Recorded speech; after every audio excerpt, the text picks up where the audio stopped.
Okay, so here we are. We're in my backyard. It's my koi pond.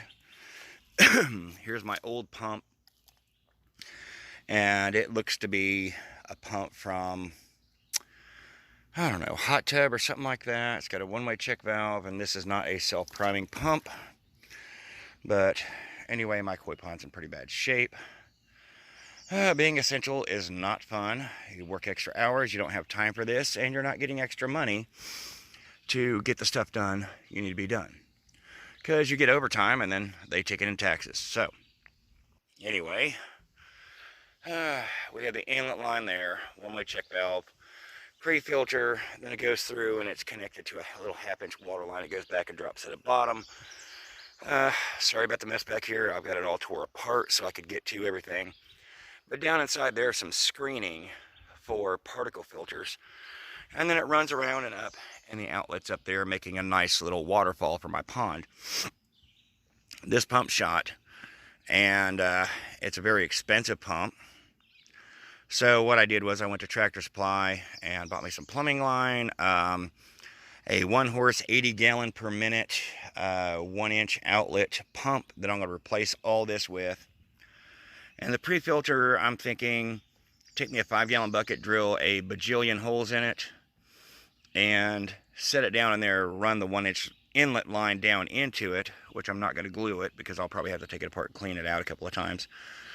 But I'm going to use that as a large particle filter and submerge it in the pond, so the inlet has the sides of the bucket with a bazillion holes in it to catch leaves and debris.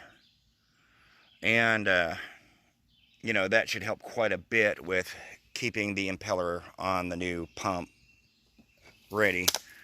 And there's a dang wasp nest down there, so I got to get me some wasp spray and get rid of that because I'm allergic to wasps and I don't need to get stung while I'm doing this.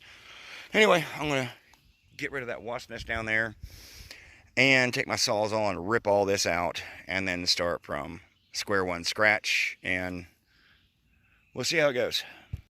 Well, I don't have any wasp spray, but I got carbon choke spray. We're just hosing with that.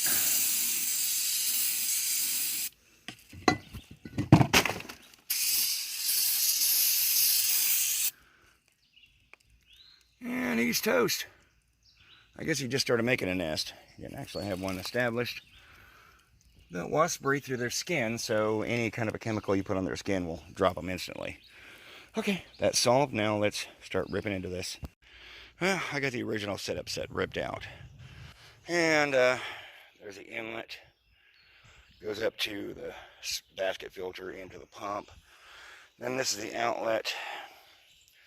And you see where it's got the T with a 1/2-inch water line. Well, I'm going to go 1 inch at the T and put me a ball valve there so I can adjust the flow into the filter or out of the waterfall there. Sorry about the condition of the bucket, but I decided instead of going and drilling a bunch of holes, I put slots in it like the basket filter, and I used my Dremel Multimax with the saw blade to split it so I have nice thin slits, and if I get a little bit of particles on there or whatever and it sucks in, it's not going to block it off completely because it'll open up in other places. Not perfect, but I think I'll have a better flow rate considering my pump is 80 gallons a minute. With this setup, we're going to try it and see, but it should stop most leaves from getting into the pump, which has got a stainless impeller, so I don't want a whole lot of leaves and stuff going in there, but the stainless impeller will chop them up like mulch and spit them out into, you know, the rest of the line.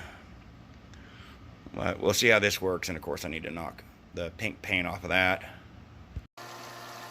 Okay, so after a lot of cussing, fussing, fighting, and everything else, I got my waterfall going again. Pump set up.